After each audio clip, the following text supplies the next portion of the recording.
देखिए, भोपाल राजधानी है।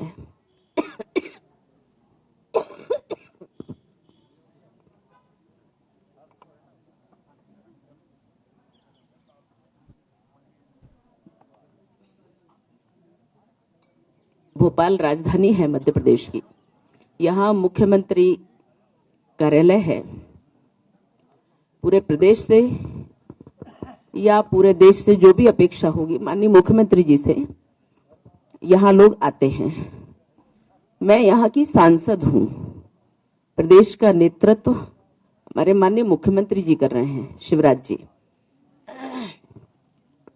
मैं सांसद हूँ। यदि मुझे किसी कार्यक्रम में बुलाया जाएगा मैं जाऊंगी, पर हर कार्यक्रम में मैं पहुंच जाऊं स्वयं से, ये मेरे लिए उपयुक्त नहीं है और उचित भी नहीं है और अधिकृत भी नहीं है। इसलिए यदि वो मुझे आमंत्रित करते तो मैं जाती, उनकी बातें सुनती, उनकी क्या मांग है या क्या वो अपेक्षा करते हैं, उसमें मैं भी एक सम्मिलित हो सकती थी। पर उनकी अपेक्षा मुझसे नहीं है। उनकी अपेक्षा माननीय जिनसे भी वो कर रहे हैं वो उनके लिए अधिकृत हैं और वही उनको पूरा करेंगे। हम भोपाल के, इसलिए मुझे जानकारी निश्चित रूप से रहती है। मुझे अभी तक ये भी नहीं पता कि उनकी मांगे क्या हैं।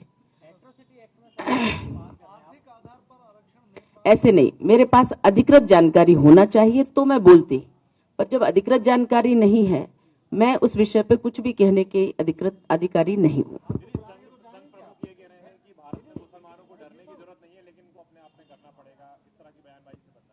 देखिए, भारत जब स्वतंत्र हुआ, धर्म के आधार पर पाकिस्तान बन गया, भारत का विभाजन हो गया। अब भारत को खंडित नहीं कर सकते, खंडित नहीं होने देंगे।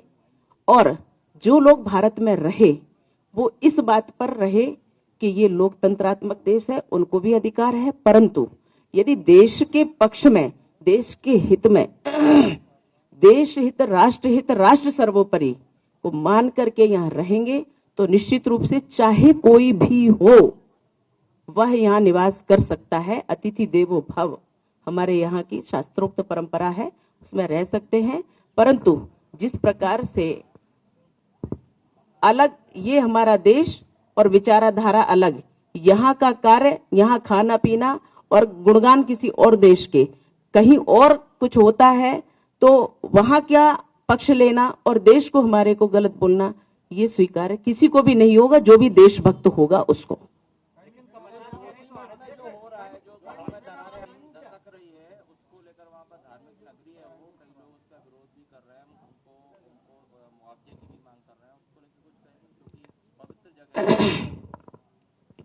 हमारे आदि जगत गुरु शंकराचार्य जी के, जिन्होंने 4 पीठों की स्थापना की,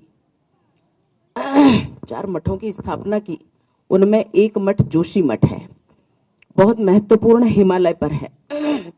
उसमें अभी प्राकृतिक दृष्टि से जो भी वहां परिवर्तन हो रहा है, तो वहां सभी को संयम और बड़ी धैर्यता से उसका सामना भी करना है और अपनी भावना को बनाए भी रखना है।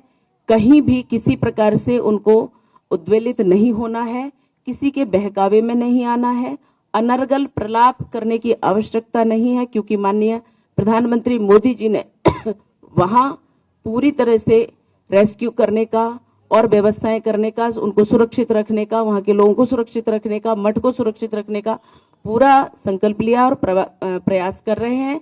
इसलिए आप सब लोग इस प्राकृतिक आपदा को थोड़ा सा उसी रूप में लें। मुझे लगता है इसमें किसी प्रकार की कोई विवाद की आवश्यकता नहीं है।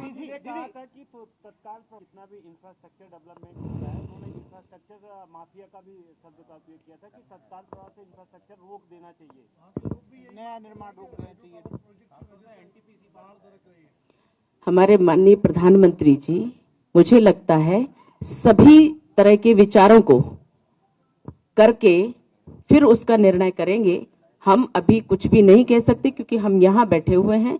हम वहां के बारे में, ना मैं वैज्ञानिक हूं और ना मैं भूगर्भ देखता हूं, तो इसलिए जो भी है हम अपने नेतृत्व पर, अपने देश के नेतृत्व पर पूर्ण विश्वास करते हैं और हम अपेक्षा निश्चित रूप से सभी से करेंगे कि धैर्य बनाए रखें। मोहन भागवत जी ने कहा है कि एलजीबीटी कम्युनिटी का सम्मान करके जो निजता है उसका भी ध्यान रखना चाहिए।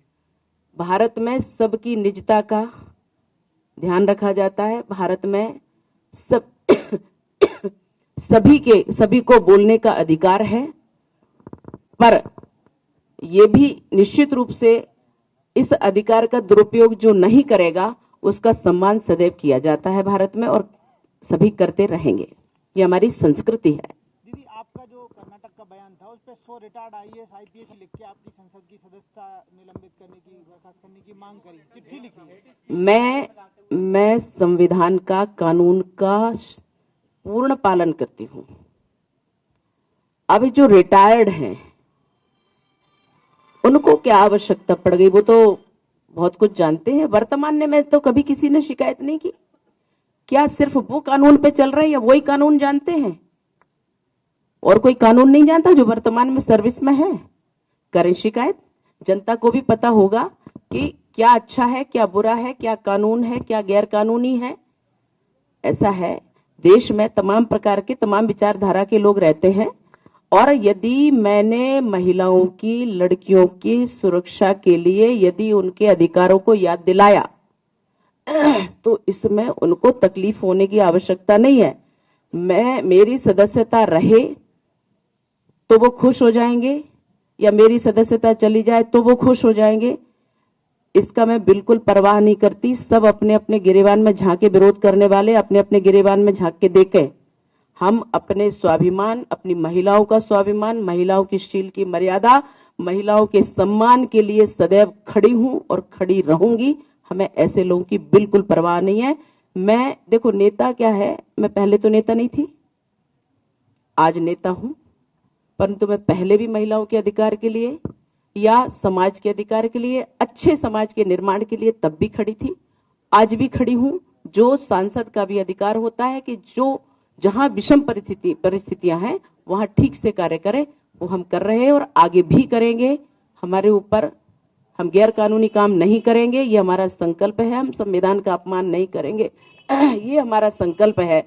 इसलिए इसके विरुद्ध अगर किसी को बोलना है तो असंवैधानिक, गैर कानूनी वो है, ना कि हम। आप कल्पना कर सकते हैं अगर मैं कुछ गैर कानूनी करती तो हमारे पास तो कितने दुश्मन खड़े हुए हैं, और वो दुश्मन इसलिए बौखला गए क्योंकि ठिकाने पे चोट लगी है।